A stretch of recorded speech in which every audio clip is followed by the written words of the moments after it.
Hello. Hello. All good. Welcome to the pre-race drivers press conference for the 2023 Cape Town E-Prix, where we have Kelvin from ABT Cupra Formula E team, Sacha Fenestraz from Nissan, and Eric Vergne from DS Penske. Jeff, starting with you, we obviously talked about the race win at the end of Hyderabad and the post-race press conference, but how special does it feel for you going into a race knowing that you've got a car that can compete at the top again? I wouldn't say it feels special at all because I don't feel we had the performance to actually win that race in India. It was a very tough one to win, and therefore I still don't think we have the pure pace to win the race easily. So we certainly have made a big step forward in terms of performance and understanding from the first 2 weekends to India, and I hope we also made a good improvement from India to here. But to come here and say, yes, we're in the position that we can win, I think it's completely unrealistic. I think it's important to set ourselves some realistic goals. The realistic one to me is I want to leave this weekend knowing that we've done everything, that we extracted the best from the car, and that I've done a good job. And if it's before, then it's going to be before. And then if the car is good enough, then I hope we can fight for the win. And I still don't have enough experience with the car to know this track is very high-speed corners, and I have no idea if it's going to beat our car or not. So yeah, it's hard, but the race win in India is behind. I really don't think about it anymore, and I just want to improve the car, have a better performance, and fight for more podiums and victories. Well, you just answered my second question already there, so I'm going to fire a different one. I knew it. Yeah, you got it. How valuable is experience in Formula E when it comes to what you had to do at the end of that race with energy management and defensive masterclass? How much does that experience pay off in those situations? Well, I think it certainly paid off. It's not the first time I was in that situation, so I think many people watching on TV may have been quite stressed, thinking that I was not going to make it. But I have to say I was always quite relaxed. I knew the target I needed to reach to not be overtaken, and I knew what to do. So it was, I think experience was very important here, and from what I see also in Mexico with Lucas, it was the same. So yeah, clearly experience has played a role in India. So just touching upon this circuit here, this is arguably going to be one of the fastest of the season, if not the fastest. How much of a challenge does that create for you as drivers with this new Gen 3 package? I honestly don't know, because the only really high-speed corner that we had was in Valencia T1, but it was quite a straight high-speed corner. Those ones are quite difficult with right, left, and I don't really know what to expect. So yeah, I come here with little expectation, just a very high expectation on our side, trying to maximize what we have, working very hard. But as for the rest, I'll wait and see. Talking to drivers on the track walk today, the word that came up a lot was bravery into the corners. Would you say that's true? Not really. I mean, in a way, yes, but when you do something brave, it's something that you're not used to. So I guess if you get everything under control, and I wouldn't call it brave anymore. And under the water, but Balls? also, but yeah, I don't know what to expect. Maybe after the first practice session, I'm going to be terrified. Maybe it's going to be okay, but I will see. Now moving on to you, Sacha. Now, with only one race under your belt before coming into this season, how do you sum up your experience so far and being able to race in the cities that Formula E brings you to?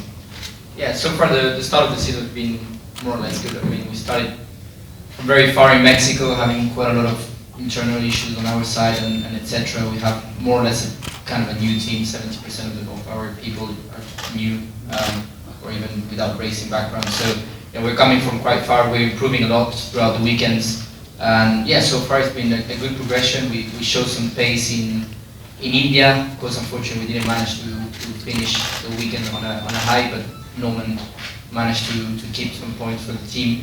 But as an experience so far, I'm enjoying a lot. It's very hard. The level of drivers is unbelievable. We see qualified, very tight every time we're on track. So it's been good. It's been a lot of work, especially at the beginning of the season with all these back-to-back races, with the simulator in between and etc. It's been kind of flat out since January, 1st of January. So it's good. I'm enjoying a lot.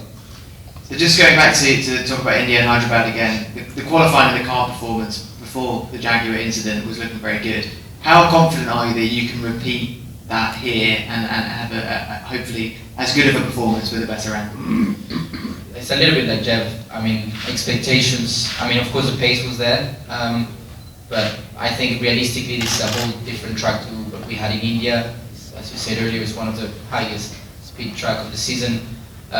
It's very bumpy. It's one of the first tracks which is going to be very bumpy like this one for us. So I think it's going to be a bit more hard for us in the team compared to what we experienced in India. But of course, as a team, we're more motivated because we had more or less a good pace in India, even though the accident of the Jag cars. But I think it can be a positive weekend. I mean, the target right now is score points. That's what we're trying to do, and also try to be a bit more consistent throughout the weekends because it's been a little bit up and down so far.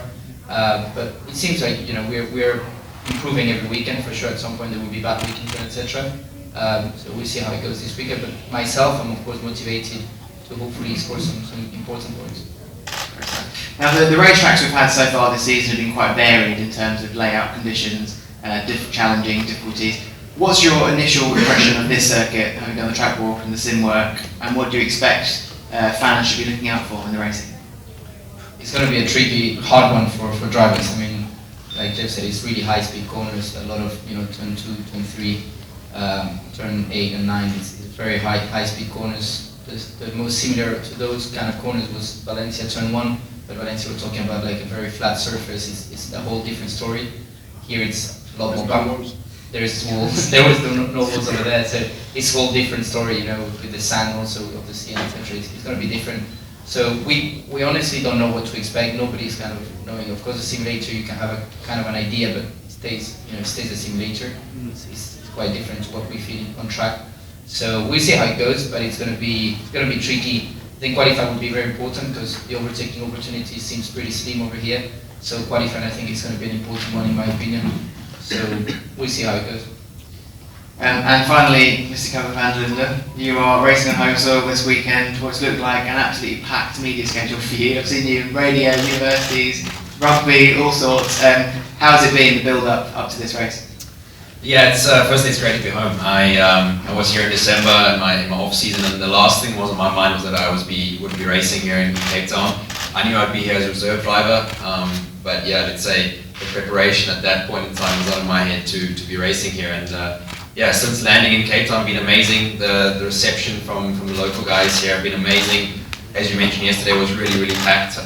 So actually, I'm really looking forward to the shakedown in FP1. I think that's going to be the most relaxing part of the weekend so far. So you were brought up to quite last minute to cover for Injured Robin, but as a reserve driver, you do a lot of sim work for the team. How have you managed the transition from that role into being here fighting on the grid against these super high caliber world class drivers? I mean, it still is a bit of a blur for me. I jumped in last minute in Saudi.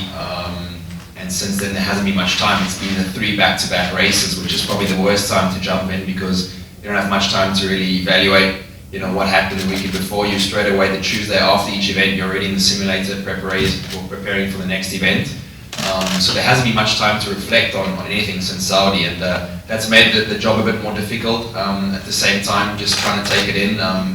Yeah, it's a different world out here. So much respect to all the drivers, I have to say. When you're doing DTM, you're doing other race series, you're so focused on what you're doing, you don't look anywhere else. But these guys are world class, big respect to each and every one of them, and for me, just really proud to be able to race against them and measure myself against the best in the world. South Africa hasn't seen a World Championship most series since 2019 with Rally, but single-seater way longer than that. How special and important is it for Formula E to be racing here and showcasing electric mobility and everything else? I think it's great. I think Cape Town is an iconic city around the world. If you compare it to New York with other places we do go to around the world, it fits in perfectly into that category. What I've heard from the drivers, teams, mechanics, they all love it here. I haven't had one bad word from anyone here, so I think it fits in really well. In terms of the sport itself, it's really groundbreaking for us. There's obviously the Formula 1 rumors that have been around for years, since the last time we were in Johannesburg at Kailami, which is actually where I'm from. It's been a big while, and I think if we can pull this event off and really showcase on a world stage something special, then it'll put some pressure on the FIA to make it happen for Formula 1 as well.